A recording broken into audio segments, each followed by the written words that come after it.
Before there was the mythical paradise, known as the Golden Age, there was a time of darkness on the face of the earth. This was known as the purple dawn of creation. The following work is an illustrated and speculative journey into a time before the coming of the planet Saturn. An exploration into a time of how Earth might have looked to a race of alien space travelers had they need for a new home 40,000 years ago. A time when Earth was still a planetary satellite of the brown dwarf star Saturn, before the planet Saturn's catastrophic capture by the Sun. This prequel is the purple dawn of creation. You are about to undertake a highly speculative journey into what life on Earth may have been like 40,000 years ago. But this is not the primordial Earth as taught by modern mainstream science. An Earth that is thought to have experienced an environment that was essentially no different to today's natural world. On the contrary, this is the Earth of distant human memory, an Earth that was locked in a time before time began. The semi-nocturnal world spoken of in most ancient human mythologies and traditions. A purple-hued twilight that existed before the great cataclysmic and creative force brought light into the world. You are about to embark on a journey of discovery, seeking out the world of Earth's purple dawn of creation, to undergo a visualization of the primeval Earth based on the cosmological interpretation of the Saturn myth. Today's prevailing scientific beliefs insist that our planet has enjoyed the same relationship with the Sun that we see today, and that this has been the case for many billions of years. This view presumes that a mere 40,000 years ago this planet was largely governed by the same seasonal changes and environmental forces that we experience today. The only real environmental difference back then, according to orthodoxy, was the cooling influence of the Quaternary glaciation, or what is popularly referred to as the Pleistocene Ice Age. Fossil records showed there was an abundance of megafauna animals such as the famous and now extinct mammoths and saber-toothed tigers. According to the standard scientific model, humans at this time existed in a primitive state, where life for the average human is considered to have been hard, brutal, and short. Humankind is believed to consistently struggle against the elements, in a world where survival of the fittest determined which species lived and which species died. And throughout it all, the sun rose and set over the earth as it had supposedly always done for billions of years. However, the mythological, esoteric, and occult traditions point to a very different history for Earth and its inhabitants. A history that has been categorized into at least 4 or 5 distinct epochs. Each of these epochs relate to periods describing humankind's experience on this planet. In short, the ancients believed in a great antediluvian golden age, an age of peace and plenty, ruled over by the god Saturn. The mythical god, called Saturn, was identified with the planet Saturn, and Saturn's golden age is said to have come to a sudden and calamitous end, before giving way to a priestly Silver Age. The Silver Age eventually gave way to a warlike Bronze or Heroic Age, an age that subsequently set the stage for a disagreeable epoch dubbed humankind's Iron Age. Though sources vary in detail, these basic 4 time periods are the main epochs of the major esoteric traditions. The later Iron Age is often characterized as a soulless and industrial-like era that began with the rise and fall of the Roman Empire, a period that continues on into the present dystopian modern era. In the book Saturn Death Cult, the case is made that distortions in the occult understanding of Saturn's golden age has led to a world dominated by privileged elites. Elites that are in turn obsessed with occult power and knowledge, and whose main source of control is a system of financial debt-based slavery. The modern central banking model, or international finance, it is argued, is the control system's modern manifestation. It is further suggested that this system of debt-based international finance has been and is being used to bring about the elite's desire for a rebirth of a new golden age, an age modeled on the same and ancient occult distortions of the Saturn myth. This effectively amounts to a man-made New World Order, in which the broad swath of humanity is to be culled, subjugated, and managed entirely for the benefit of the select Saturn-worshipping elites. Imagine worshipping the planet. Central to this chilling thesis is the radical reinterpretation of mythology dubbed Saturn Theory, a concept that posits the planet Saturn as having originally been a free-floating interstellar brown dwarf star, with Earth as one of its major satellites. According to Saturn Theory, Earth is believed to have existed in this relationship with Saturn for an intermediate period of time, up until the point that both bodies suffered a catastrophic capture by the solar system.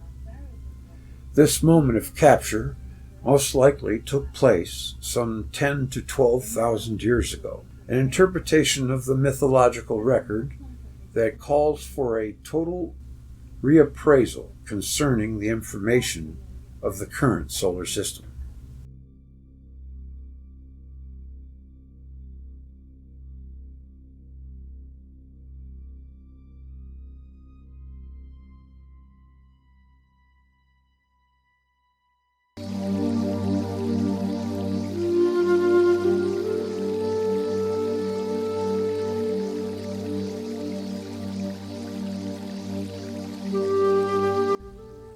Naturally, such a theory implies the complete rejection of modern planetary accretion theory in favor of the new and exciting electric universe EU physics model, a model that provides many answers to what is actually being revealed by the world's ancient mythological records. As a subset of the EU model, Saturn Theory acknowledges that the skies we see above us today have only looked that way for a relatively brief period of time, and that humans actually witnessed vast cosmological changes in which the Earth shifted from being a satellite of Saturn to being one of the Sun's inner terrestrial planets.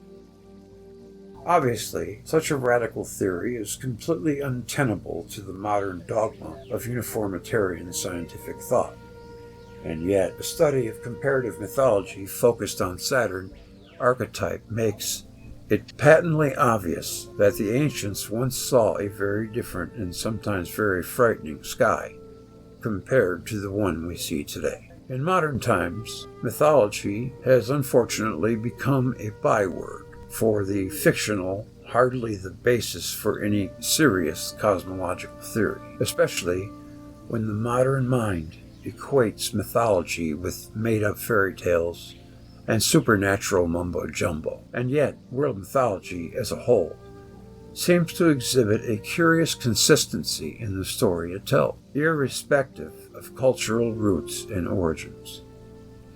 It is as if the multiple and diverse cultures found in different locations around the world have all conspired to tell essentially the same story. A definitively singular story that can be placed under the umbrella term, the Saturn Myth. The Saturn Myth appears in one form or another in virtually every major mythological tradition, ranging from the Middle Eastern ancient cultures to the Chinese traditions and on to the linguistically unique Mesoamerican myths. All these myths and traditions point to the planet Saturn as having once been Earth's first and best sun, a position it proudly held prior to its demise during a global doomsday event. Dordu Cardona, 1978.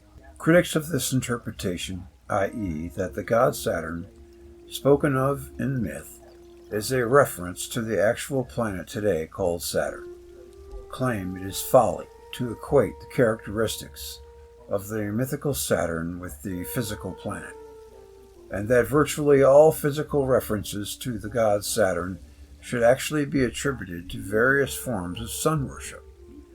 They say this because Saturn is today a mere pinprick of light at the edge of our current solar system, and nothing like the gloriously radiant entity described in so many mythological accounts.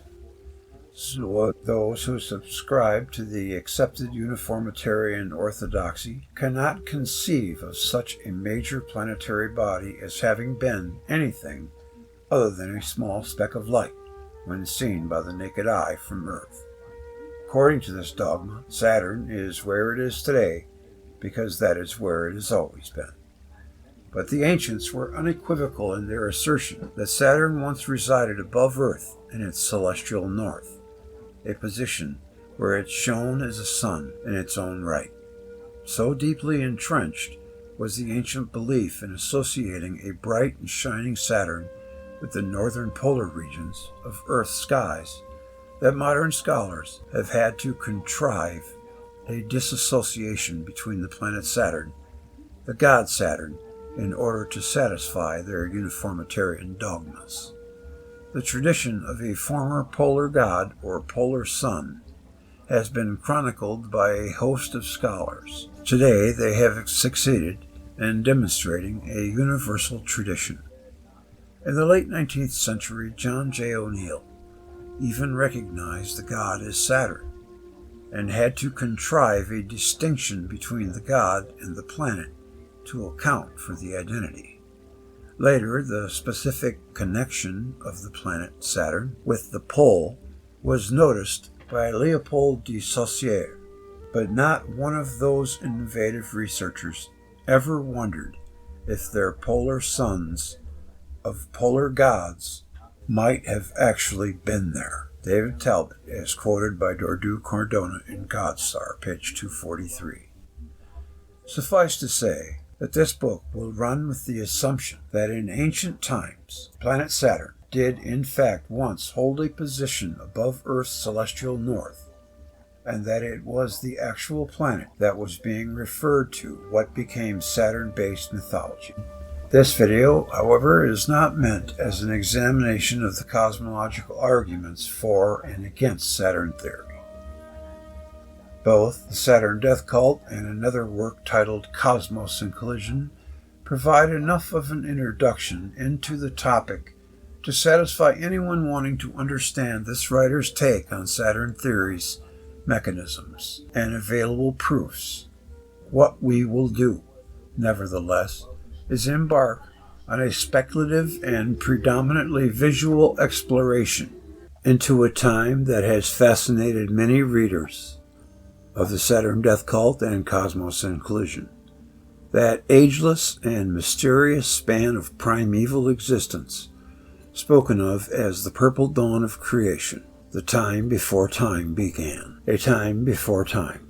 The radical cosmology forwarded in both the Saturn Death Cult and Cosmos and Collision is probably the single most difficult element to digest for many readers or listeners of this video to those books. However, once the concept of Earth's origin as a satellite of a rogue brown dwarf star has been accepted, there is often a consequently deep fascination with what this vastly different world might have looked like. For most people involved in Saturn theory, the epoch known as the Golden Age is the period most often studied and theorized upon.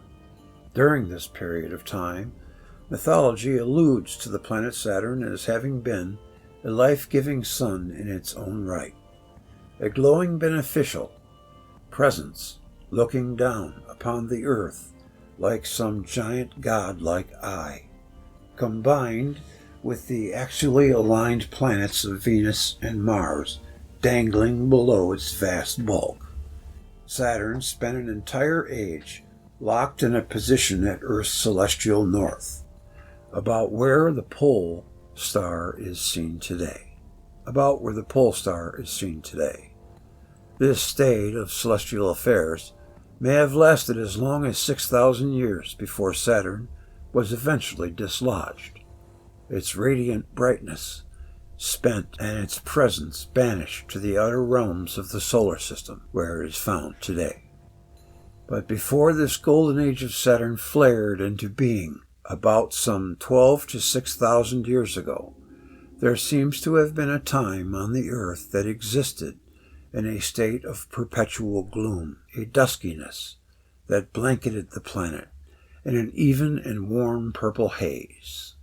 Life on Earth seems to have once existed in a dank and semi-nocturnal diffuse glow that blocked out all reference to the greater cosmos.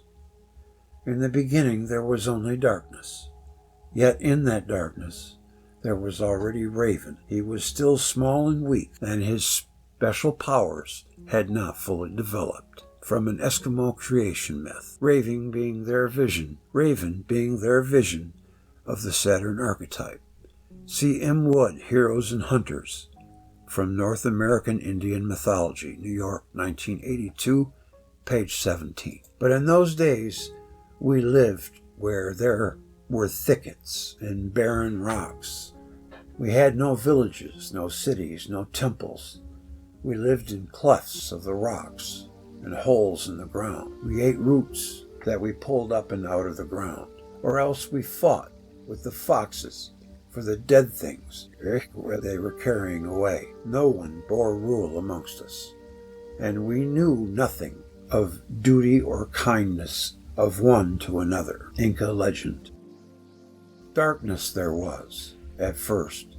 Concealed in darkness, this all was indiscriminate chaos.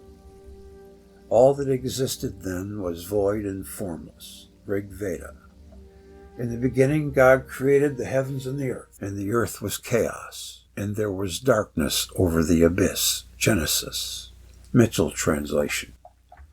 According to Saturn Theory, the above snippets from various mythical sources, and there are many others not cited here, paint a picture of life on a planet orbiting a brown dwarf star.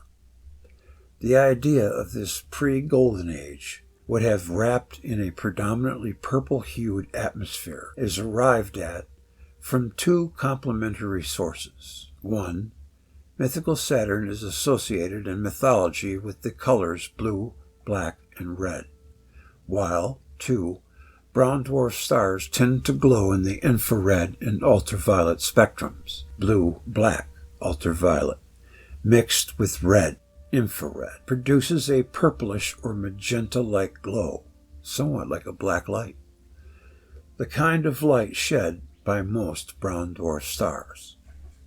In the context of what is being suggested here, Saturn was once a free-floating brown dwarf star system, spiraling northwards through interstellar space somewhere south of the Sun. This proto-Saturn system would have been swathed inside its own vast plasma bubble, an electrically active sheath of plasma that would have reflected Saturn's dull red-blue light uniformly back onto any satellites orbiting Saturn. Consequently, Earth was one of those satellites, encapsulated inside this internally reflective plasma bubble. Its lush subtropical land, vegetation, and oceans bathed and warmed in the life-giving red-blue-purple light shed by proto-Saturn. Initially, Earth would have orbited proto-Saturn in a phase lock, similar to how the Moon orbits the Earth today. However, Earth would eventually have been dragged into an actually aligned position below proto-Saturn's south pole, once the Sun's pole accelerated the Saturnian system in a northwardly approach toward the existing solar system. See Saturn Death Call for detailed diagrams illustrating these concepts. The proto-Saturn system, subsequent new polar configuration, probably lasted between 30 to 1,000 years before its eventual capture by the Sun. According to Saturn Theory, this was a period recent enough to have been experienced by humans. However, it was only once the proto-Saturn system's electrical field made its first direct contact with the Sun's heliosphere that Earth's inhabitants witnessed the flaring of their host brown dwarf star into a bright star situated in their celestial north. This momentous event neutralized proto-Saturn's encapsulating an opaque plasma bubble by turning it transparent, and even that revealed the stars of the greater cosmos and the Sun as a new, yet still distant yellow star. Over time, that distant yellow star would seemingly grow to eventually displace a now radiant Saturn as Earth's main source of light, but not before the brightly glowing Saturn had ruled from its seat in the celestial north over an age of peace and plenty. And I wish we could have that today, Saturn's great gift to humanity, having been the discovery of how to calculate the passage of time through the observation of celestial movements, the basis of human civilization. While the importance of proto-Saturn's transformation into a bright sun cannot be overstated in terms of its effects on Earth's human inhabitants, particularly regarding the discovery of the measuring of time. For many, it is the primordial period of Earth's purple-hued existence, the time spoken of as existing before Saturn's great golden age, that is most fascinating.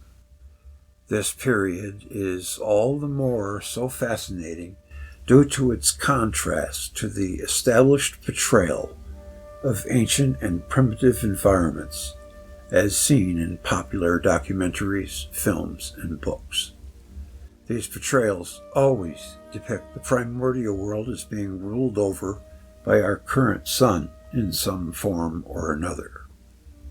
And they most certainly never make mention of the importance placed on Saturn by world mythology and folklore when referencing these more primitive times.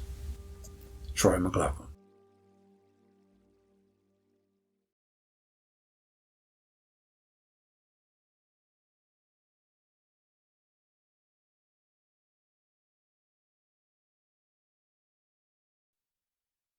Also in the mythological record then, because what this might mean, we have two different versions here of it, but if we're imagining that we are on Earth, which is primarily in Saturn's rule, basically, in that sense, and we're traversing through the universe, then the sun that we currently know today would have, from our perspective, looked at a new foreign incoming, dangerous, almost, if you will, then body. This could be the Marduk, Tiamat, the rogue planet, Phaeton. I mean, it has many names. Comments on that, Troy? Well, I would actually point to Jupiter more on the, and of course we're talking about the work of Sitchin and people like that who have sort of looked at this idea of a rogue planet menacing the system. But in terms of the Saturn Theory model and so on, the once Saturn entered, once its plasmasphere equalized with the sun's heliosphere and such, it lost its opaqueness, and suddenly those humans existing at the time on the world would have been confronted for the first time, and one particular star approaching from the west would have been quite prominent, which we, under this model, would have been the sun. Now, just as an aside there, I find it fascinating. It always troubled me when reading the Genesis accounts in the Bible that it wasn't until the third day of creation that the sun, moon, and stars were actually seen. Formed or in place, yeah. That's right, yeah. We have a let there be light moment at the beginning, the sun and the stars and so on are not seen to this third day. And we'll get back more into that, because this is really what we're talking about in mythological terms. Is, of course, this event with Saturn's plasmasphere equalizing, becoming transparent, is very much tied with the beginning of what we call a golden age. And yes, this star arising would have been a completely new object. You see, Selves take fright, the billows of the sea retreat. He churns the deeps into a seething cauldron. He makes the sea fume like incense. Upper ionospheric discharges, red sprites, followed, remembered as a barrage of red arrows shot in defense of Earth by Jupiter's warbow, Earth's own south polar plume appearing simultaneously in the skies in response to Earth's widening orbit. Thunderbolts racking the sky, Earth was violently convulsed. Tilting up in the sky as Earth torqued off axis, Earth's debris rings were broadsided by the disconnected bolts, streaming across the sky in gaseous glowing envelopes that gradually descended through the ionosphere in downpours of sparkling spatters, some falling to Earth in streaks of bright red. It is here suggested that this is the origin of the mythological motif known as the shattering of the vessels, the release of the waters, and the second flood. Mysticisms of later ages, including the Gnostic schools of the major monotheisms, still evoke memories of the falling sparks that descended to Earth from overhead after a cataclysmic cosmological drama brought creation to an end. In the Kabbalah, such references indicate that there were 7 vessels which shattered.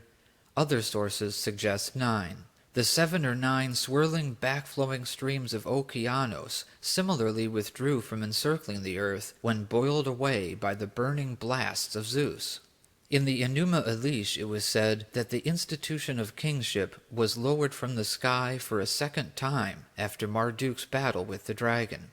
Jupiter seems to have again developed a mountainous plasma expulsion from its south pole soon afterward, perhaps in response to the plasmoids released by Venus, or perhaps simply in a further attempt to reach equilibrium with the electric field of the Sun in the space beyond the asteroid belt.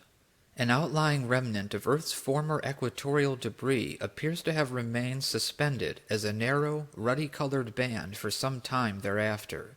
Much less impressive than the rings of old, this band, often personified as a world-encircling serpent, nevertheless served as the nighttime sun's daily adversary.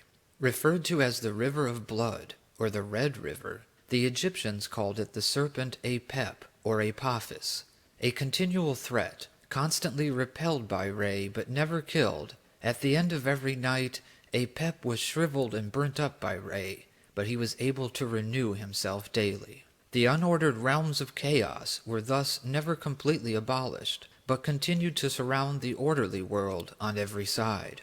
Each day brought both a confirmation of the established order as well as a forcible reconquest of it. The world-encircling snake was also a key visual reference toward the pinpointing of equinoxes. While the bloody serpentine river remained fixed along the equatorial plane in the south, the tilted glowing hoop of zodiacal light along the ecliptic would be visible below the red ring during summer and above it during winter. But at both equinoxes, the glowing ecliptic would visually cross over the remaining red ring. Nibiru, the crossing place, refers to this visual intersection of the equator and the ecliptic, which twice a year indicated the position of the equinoxes for our ancestors by luminously bisecting the night sky. This was seen as the crossing of sky bands in Mesoamerica, that is, the confluence of the equatorial River of Blood and the ecliptic River of Pus.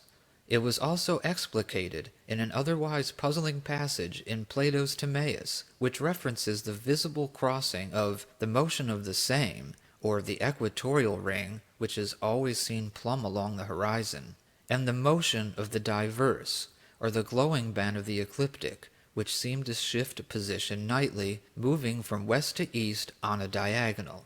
The demiurge Zeus joined these to each other at the center like the letter X. In the Enuma Elish, it was Marduk who founded the station of Nibiru to determine the heavenly bands.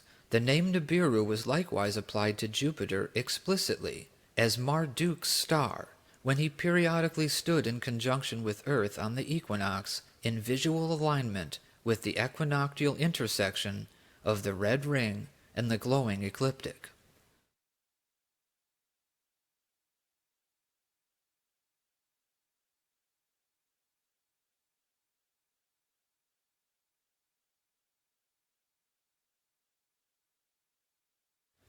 Spacing out on their radial migrations, the mythohistorical record suggests that the planets eventually drifted far enough away from each other as to cease all direct electrical interaction. The previous series of encounters led to an irreversible increase of the orbital separation of the giant planets. They were retired gods. Mankind might have seen all of them recede into the farther reaches of the developing solar system. Neptune and Uranus continued to recede into distant darkness.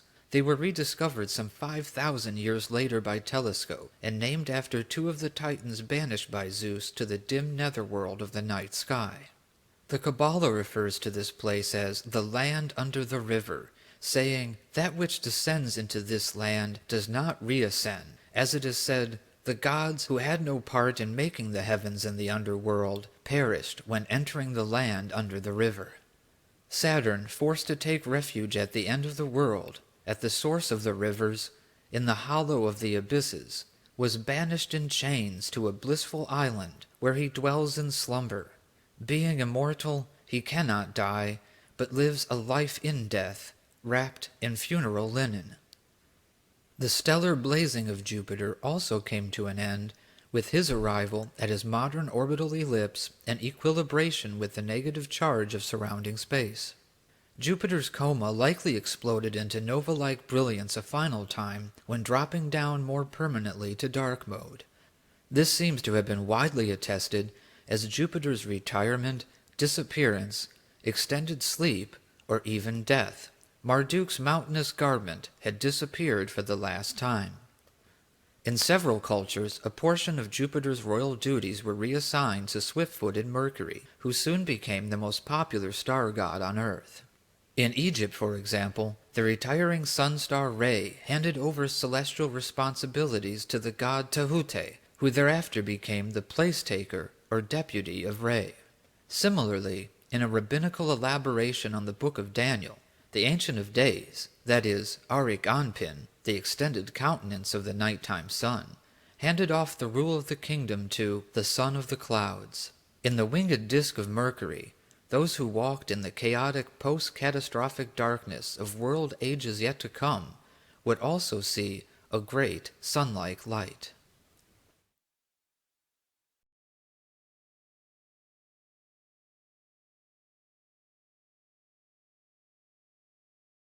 Create blue and ultraviolet light, even though they are cool at a temperature around 950 K. This is further evidence that we are looking at a mix of an electrical red anode glow and coronal ultraviolet blue end of the spectrum. There are no seasons, no tropics, and no ice caps. A planet does not have to rotate, its axis can point in any direction, and its orbit can be eccentric, and you'll still get this beautiful, even temperature over the whole body.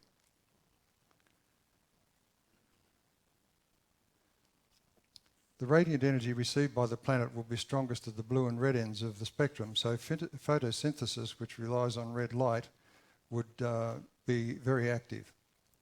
The skylight would be a pale purple, which maybe is referred to by the classical purple dawn of creation. And I know that in Canberra we have this new arboretum, which is fantastic, and all of the new trees that are being planted are put in red plastic to start with, and I asked the head of the arboretum why they did that, and he said the plants grow much better in red light. Water molecules dominate the spectra of brown dwarfs, so you want to know where the Earth's water came from? The light on Earth was dim and purplish amid a continuous mist of water. No other bodies in the system were visible. And this is what Dave mentioned yesterday. This explains the abundant water on Earth and many satellites of the gas giant planets and the rings of Saturn. And the red light, warmth and water was ideally suited for giant ferns. It explains the gigantic lush vegetation found at the poles, fossilised as coal. Last thing last night, which was this flaring red dwarf. So this tendency to flare up is a problem.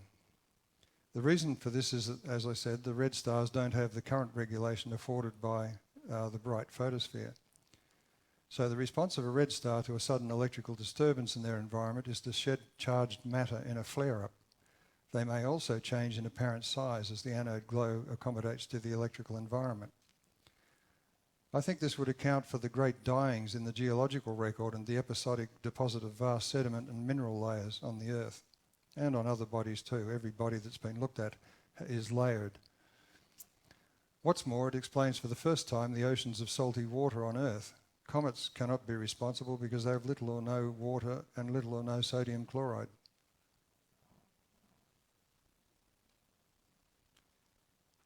Now, just see how much of this I want to show you, because we saw this yesterday, so I might skip. This is referring to that super flare you saw yesterday, and you remember the astrophysicist said anyone who was on a planet orbiting that star at the time would be having a very bad day.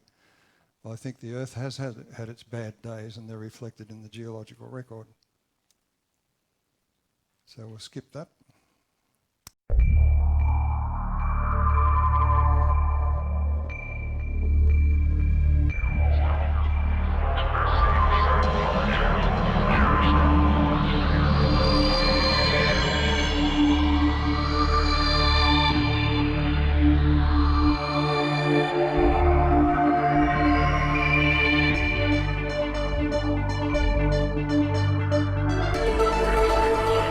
Record-breaking flare from nearby Proxima Centauri.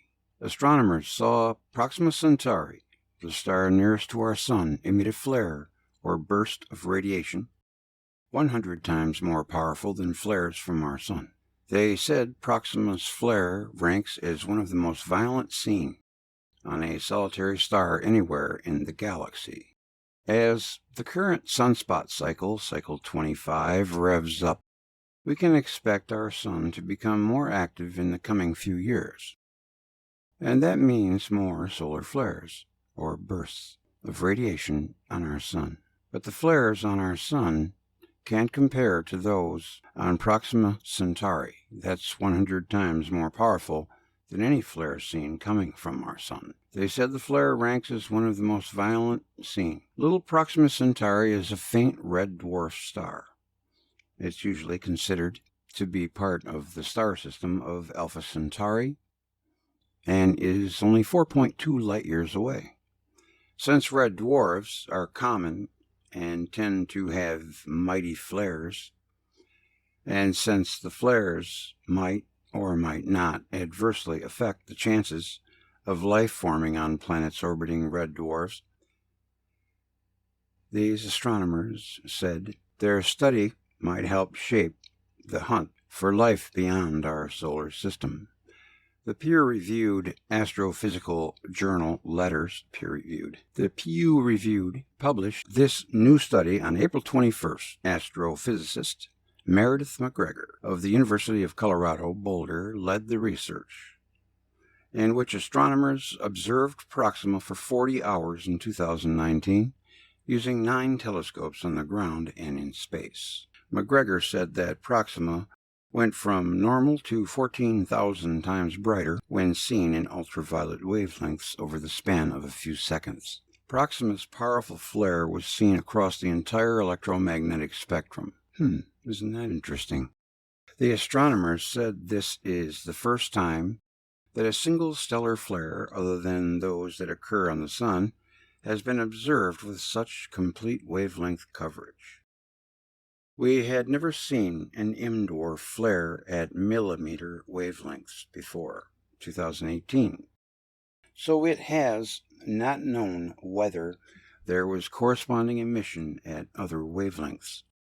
The study was precipitated by a serendipitous discovery of a flare from Proxima Centauri in 2018, archival data from the Atacama Large Millimeter Submillimeter Array, ALMA, a linked array of 66 radio telescopes in northern Chile.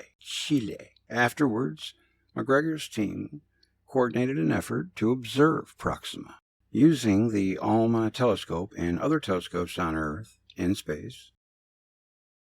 In May 2019, the effort paid off when Proxima Centauri ejected its violent flare, which lasted just 7 seconds, but generated a surge in both ultraviolet and millimeter wavelengths.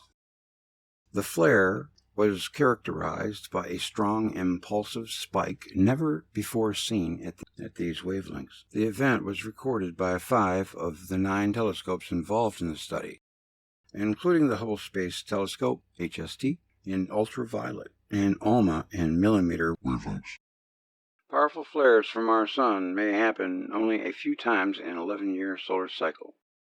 McGregor compared the flares on Proxima Centauri, saying, Proxima Centauri's planets are getting hit by something like this not once in a century, but at least once a day, if not several times a day. She added, if there was life on the planet nearest to Proxima Centauri, it would have to look very different than anything on Earth. A human being on this planet would have had a bad time. I thought I was going to say bad day. Bottom line, astronomers saw Proxima Centauri, the star nearest our Sun, emit a powerful flare or burst of radiation. They have to repeat themselves now because they're out of things to say. In May 2019, Proxima's flare was 100 times more powerful than our Sun's flares. They said Proxima flare ranks as one of the most violent seen on a solitary star anywhere in the galaxy. I think that they said that 3 times. I don't mean to be a smarty pants, but give us some facts. Give us some facts that we can dig our teeth into. That's all I ask for. Well, I couldn't find anything from the electric universe on Proxima Centauri, but to give you an idea on electric stars, I found this, and then another article after it from a different website. Stars are electrical, and they evolve according to the laws of plasma physics. Every circuit which contains an inductance is intrinsically explosive. Every circuit which contains an inductance is explosive. The inductive energy can be tapped at any point of the circuit. If we try to interrupt the current, the inductance tends to supply its energy to the point of interruption, where the power is delivered. This means that most of the circuit energy may be released in a double layer, and if large, it can cause an explosion of the DL, Hans Alfvén. A recent picture of the day discussed the way that a supernova explosion occurs in an electric universe. Instead of the traditional explanation that involves gravity and core rebound, supernovae are short circuits in a star's capacitive attribute. Inductance, conductance, and capacity. Those are the 3 main words.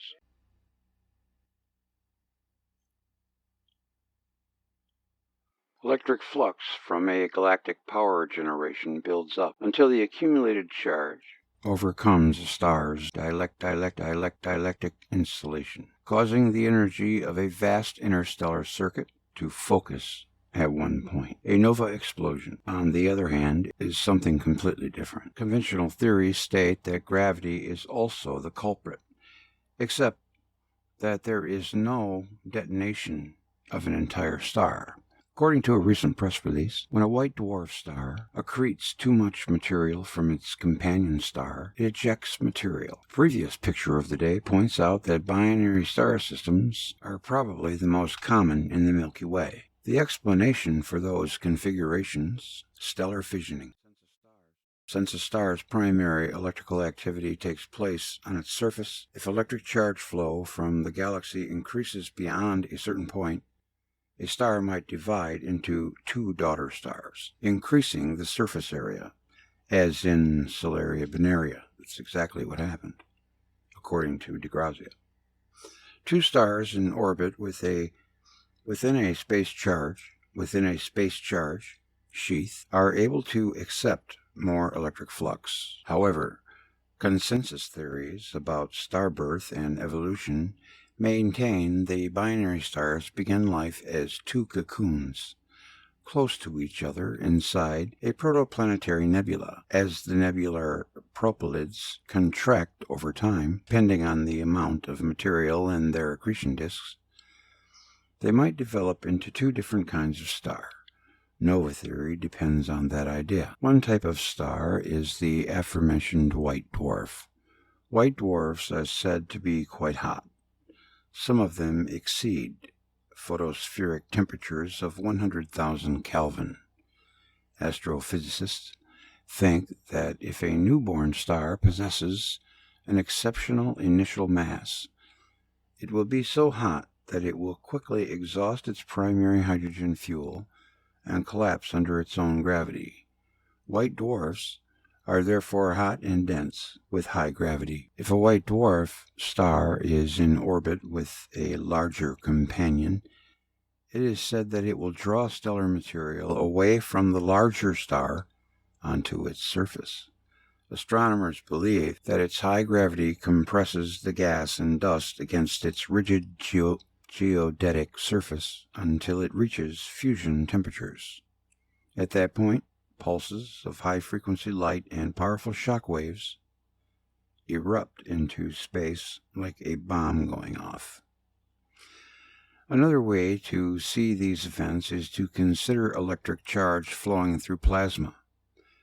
As charge flow increases, it generates an electromagnetic field that constricts the current channel. As pointed out in previous Picture of the Day articles, that constricted channel is called a Bennett pinch, or Z-pinch. Those channels, filaments, form double layers with large potential voltages. Electric forces in double layers are far more powerful than gravity. Double layers can explode, releasing more energy than is locally present. That effect is seen in solar flares, as well as in nova explosions. Novae could be thought of as coronal mass ejections that involve an entire star. When photospheric double layers expand, that expansion accelerates charged particles that are crossing it, causing collisions with neutral atoms. These collisions show up as gamma rays, X-rays, and extreme ultraviolet light. Expansion into surrounding plasma generates shock waves. Yeah, I know that guy. But those waves are driven by a surge of electric charge. They are not stellar H-bombs going off. Just as the solar wind accelerates beyond the sun's surface, nova waves, which you know is a current, nova wave fronts continue to accelerate, where ballistically driven explosive debris would slow down. Exploding double layers are responsible for nova phenomena. Steve Smith. And we have another one here.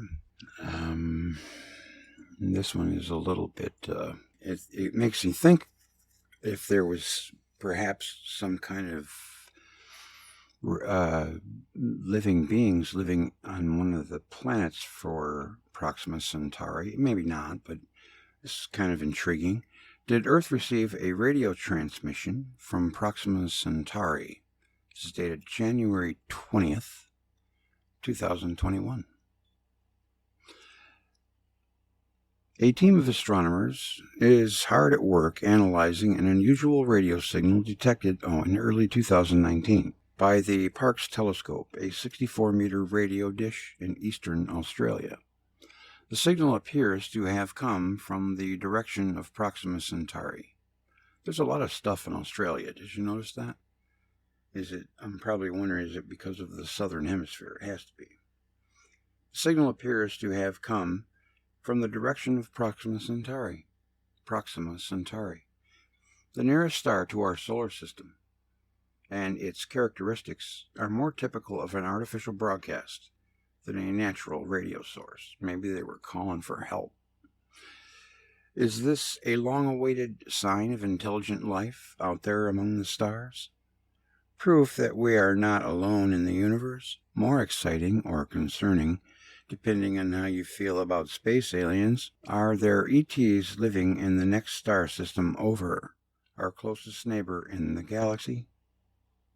It's tantalizing to imagine this. However, even the signals discoverers, researchers with a group called the Breakthrough Listen Initiative, caution that although the signal had very particular qualities that set it apart from typical natural radio emissions, it will most likely turn out to be noise or interference caused by our own communication technology here on Earth because we say so, or even a natural phenomenon that has simply not been observed before, because that's what they told us to say.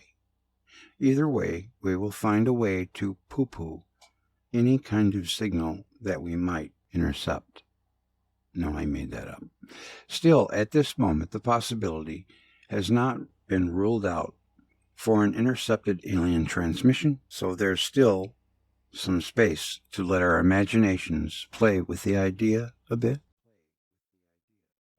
The signal. The radio signal that has stirred up so much excitement was detected during observations of flares erupting from the red dwarf star Proxima Centauri, the smallest member of the AAA of the Triple Alpha Centauri system. At a distance of only 4.25 light-years, Proxima Centauri is a stone's throw away, astronomically speaking. Remember the show Lost in Space from the 60s?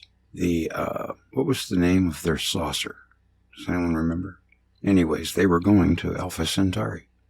The signal was concentrated in a very narrow slice of radio frequency spectrum at 982 megahertz, which is typical of an artificial transmission.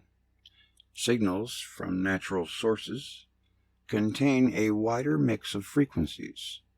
Researchers listen for exactly this kind of narrow signal as they monitor star systems for any non-natural, non-human origin. It's exciting to imagine that we have heard the radio whispers from extraterrestrial technology.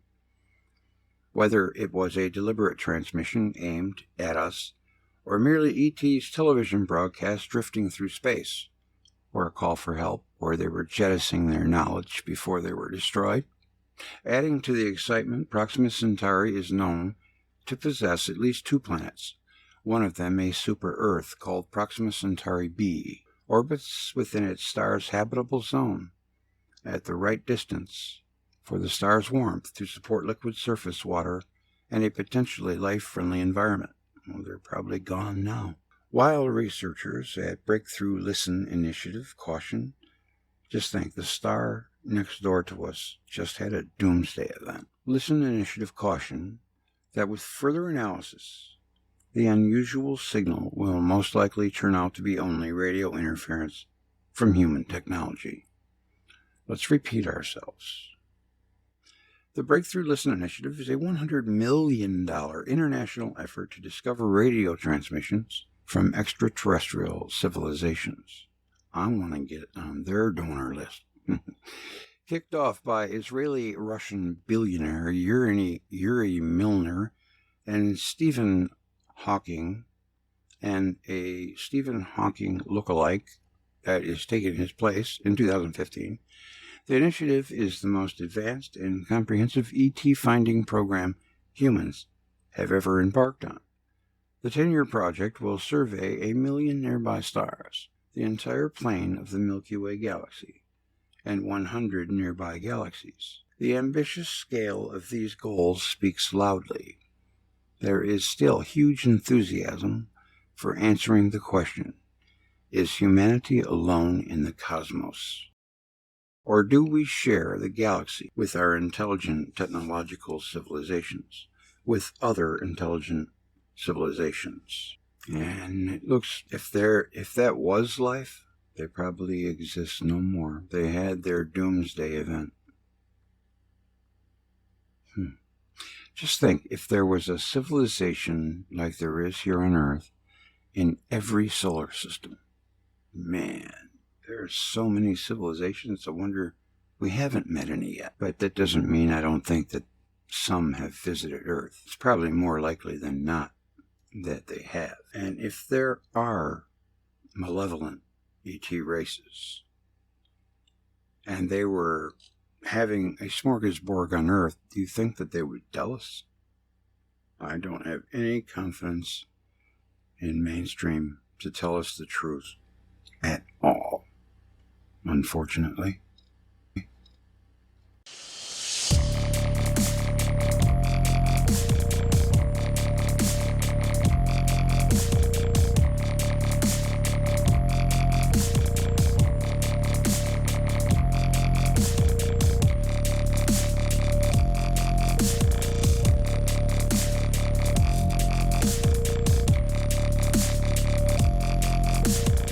How a lone, free-floating Saturn planetary nebula might have looked as it spiraled northwards through space. The famous Butterfly Nebula has been used as an illustrative reference.